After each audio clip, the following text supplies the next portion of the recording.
Racikan Berita 1. Nah, di sini bersama kita ada tokoh yang belum kita wawancarai, ada Bang Dr. Syahganda Nainggolan, ada komandan kita nih, Pak Jenderal Narko, Komandan lapangan kita.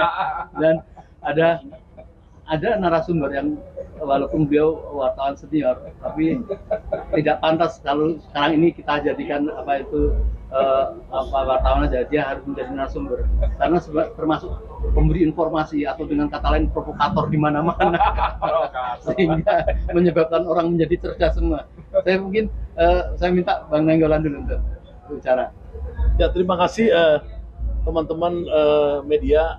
Jadi ini ada Om Lim, ada Anti Oligarki, ada Membartuk, ada Bang Edi Channel, ada Popoli TV, ada Realita TV juga. Tim Salwa Media, ada 8, 9. Terima kasih, luar biasa nih media-media yang media perjuangan, Bang. Perjuangan, ya, karena ini juga bisa jutaan orang yang nonton sekaligus ini saya selalu mengikuti. Jadi pertama saya syukur alhamdulillah pada hari ini adalah langkah pertama. Langkah itu tidak akan mungkin besar kalau tidak ada langkah pertama. Jadi saya mengapresiasi panitia yang dalam hal ini yang mengundang saya sebagai narasumber orasi tadi adalah Gerakan Masyarakat Perubahan, dan mereka mendaftarkan resmi di kepolisian Polda Metro Jaya, minta izin resmi, kemudian menampilkan tokoh-tokoh siapa yang akan pidato di dalam mimbar tadi, yang kemudian ketiga tuntutannya jelas, ya, dan masanya juga masa yang jelas. Artinya apa? Artinya ini pengorganisasian yang menurut saya adalah pengorganisasian ciri-ciri modern yang dilakukan negara-negara maju juga seperti ini, negara-negara demokrasi maju. Nah, pada hari ini seluruh rakyat itu sudah melihat bahwa terjalankan itu pengorganisasian rakyat yang anti kecurangan pemilu. Ya, tersampaikan tadi pesan-pesan itu. Pesan pertama adalah bahwa mereka mengutuk rezim Jokowi yang melakukan kecurangan dalam pemilu. Yang kedua, mereka mendorong DPR untuk bertindak untuk melakukan hak angket, karena teman-teman di dalam forum tadi yakin bahwa DPR RI ya sanggup untuk melakukan hak angket, melakukan investigasi, kan itu hak konstitusional mereka.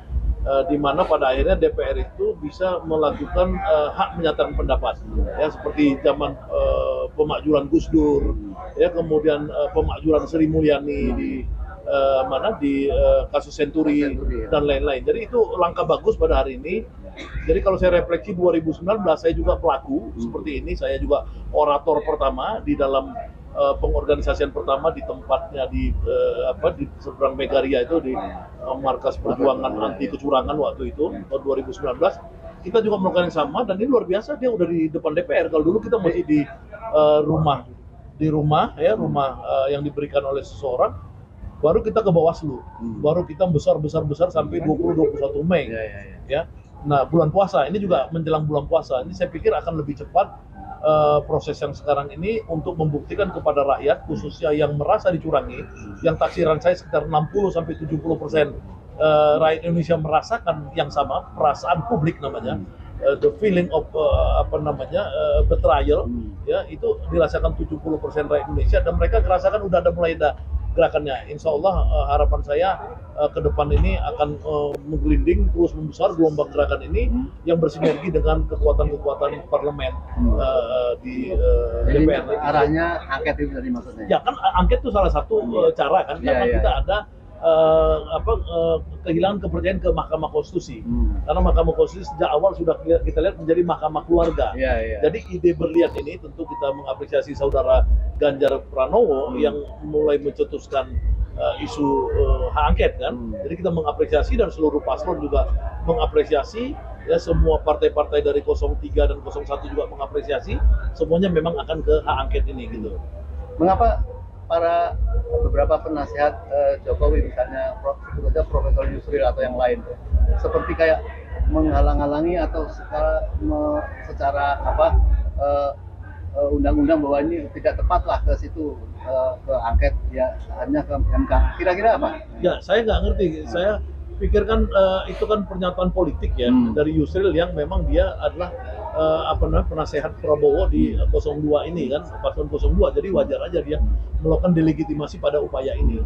Tapi bahwa ini hak angket ini itu adalah hak konstitusional yang diberikan kepada DPR ya untuk menyelidiki jalannya negara. Itu kan boleh dilakukan. Jadi saya pikir Yusril ya dia sangat vested interest ya, personal vested interest. Dasarnya memang sepantasnya dia sebagai penasehatnya atau Prabowo ya, bukan dia sebagai profesor dari UI yang perusahaan netral. Iya.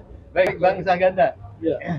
Rakyat tentu tidak ingin mendengar apa yang dikatakan lagi tadi ya. Walaupun mereka tahu, tapi kayaknya nggak kepengen mendengar gitu. Andai kata ternyata itu terjadi pengembasan seperti itu. Dan saya mendengar bahwa nampaknya orang PD yang selalu bersama kita bahwa Megawati bertekad kalau sampai gembos kami akan memerintahkan untuk people power. Enak didengarnya kayaknya, teguh kayaknya gitu. Gimana melihatnya, Bang? Ya pertama gini ya, kan ini satu yang saya sebut tadi perasaan rakyat ya, yang merasa dijolimi, yang mereka pasti ngelawan. Kalau kita bandingkan di tahun 2019, itu kan ini lebih gede lagi, lebih besar lagi. Karena apa? Karena dia kebencian terhadap Jokowi itu sekarang sudah semakin dalam dibandingkan 2019. Jadi ada perasaan kemarahan rakyat itu yang sangat luar biasa. Yang kedua, ini ada rakyat, ada pemimpinnya. Ya kan pemimpinnya ini yang di 03 dan 01. Saya agak berbeda sedikit dengan Bung Edi tadi. Saya nggak yakin bahwa mereka itu akan menarik diri. Ya, karena buat mereka ini sudah terlalu banyak yang dikorbankan. Beda kalau memang mereka awal-awal dulu, misalkan 6 bulan lalu sebelum pemilu ditawarin, mungkin mereka goyang. Kalau sekarang ini udah terlalu banyak. Pertama, lihat, ya, Megawati itu sudah merasa kayak Jokowi ini maling kundang, meninggalkan dia, berain dia, durhaka, mengecilkan partai di mana partai itu berjasa membesarkan dia. Itu nggak akan mungkin. Dan saya mendapat informasi dari orang sekitar Megawati bahwa Mega tidak akan melarikan diri dari rencana untuk melawan Jokowi. Melawan ini apakah pemakjulan atau apa saya nggak tahu, tapi bahwa mereka itu tidak akan berdamai. Dan saya tahu bahwa Megawati, ya kita tahu ya, bahwa Megawati itu melakukan hal yang sama pada siapapun yang dia rasa mengkhianati. Seperti SBY dulu, dirasa dia mengkhianati dia.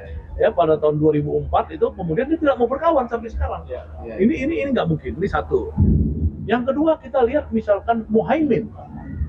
Yang saya lihat sebagai pengamat sosial, saya justru melihat transformasi Muhaimin ini sebagai tokoh militan itu berkembang 6 bulan terakhir. Lebih khusus lagi 3 bulan terakhir. Ya, ketika dia merasa ada betrayal, pengkhianatan terhadap dirinya dari orang-orang yang sokol itu merasa mewakili NU, Nahdlatul Ulama, dalam hal ini struktur NU itu.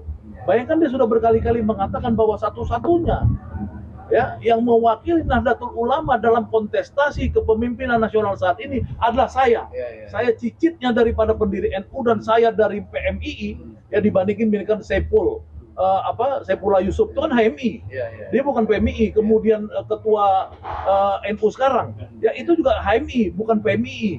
Jadi sejak awal Muhaimin ini dia sudah masuk di dalam kancah kaderisasinya NU, ya di PMI itu. Kemudian berkembang dia PKB sama Gus Dur ketika Gus Saiful misalkan ikut Megawati di dalam PDIP, dia masih terus di NU. Dia terus NU. Kok saya nggak didukung struktur misalkan itu, dia mengalami transformasi ya menjadi semakin militan. Ya, lihat aja pidato-pidato Muhaimin, saya lihat itu di dalam terakhir di JIS, saya lihat pidato dia itu sangat militan. Dan dia melihat kemantapan kiai-kiai lain juga berusaha mendukung dia ya. Fanatik, itu kiai-kiai militan semua yang dukung dia ya, militan. Jadi saya pikir Muhaimin itu apalagi dia percaya diri karena partainya menang, ya dan dia tahu harusnya cocktail effect itu ya harusnya berbanding dengan partai dia yang menang. Kan dia merasa ada juga pengkhianatan. Nah maka saya bilang Muhaimin tidak akan mungkin berubah. Surya Paloh, ya mantan bosnya Mas Edi ini kan di Media Indonesia Group, nggak akan mungkin juga menurut saya. Karena apa? Karena Surya Paloh ini, ya dia sudah kehilangan ratusan juta dolar bisnisnya ketika dia mendukung Anies. Ya, kan hancur semua bisnis dia, termasuk Metro TV. Setahu saya itu di PHK 50% karyawannya hanya demi ya mereka mendukung Anies. Tiba-tiba masa sekarang mau belok? Tawaran apa yang bisa diberikan? Apakah Jokowi akan memberikan tawaran 10 menteri untuk misalkan Surya Paloh diam, nggak mungkin. Karena itu juga Jokowi sama Prabowo kan matahari kembar sekarang. Siapa yang kuasa kita nggak tahu. Terus siapa? PKS nggak mungkin juga PKS nggak mungkin juga. Ya saya udah pernah minum kopi di rumahnya Pak Salim Segap Al Jufri, Ketua Dewan Suronya juga mengatakan bahwa mereka itu tidak akan tidak akan bersekutu dengan Prabowo. Ya memang ini sebelum Pilpres ya, apalagi dicurangin seperti ini. Nah saya pikir ini pasti akan terjadi hak angket, ya Insya Allah terjadi hak angket. Jadi antara rakyat dan pemimpin ini bersatu. Jadi kalau ada 1, 2, 5 orang pengkhianatan gara-gara mungkin 10 miliar misalnya gitu, itu terlalu kecil. Teman-teman di kelompok 01, 03 juga bisa bayar 10 miliar itu. Oh berapa nggak mau ditawari sama kelompok sana? Ya kan 10 miliar, oke gue kasih 10 miliar 100 juta. Ini ada lebihannya. Karena masa jadi saya bilang nggak mungkin gitu loh. Jadi saya percaya bahwa ini akan bergulir dan ini akan lebih dahsyat kejadian ini ya. Karena apa? Karena antara rakyat yang marah dan pemimpin yang solid melawan rejim Jokowi ini akan terjadi dalam waktu dekat menurut saya. Jadi Bang Saganda sebagai tokoh pokoknya mendukung ya ini terhadap angket ini harus. Ya iyalah harus.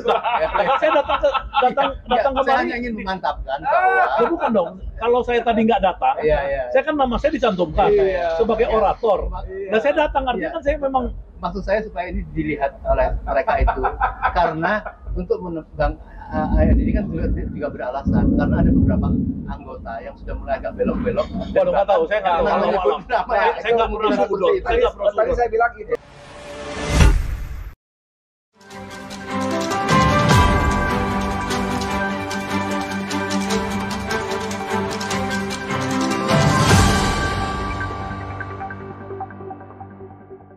Racikan Berita 1.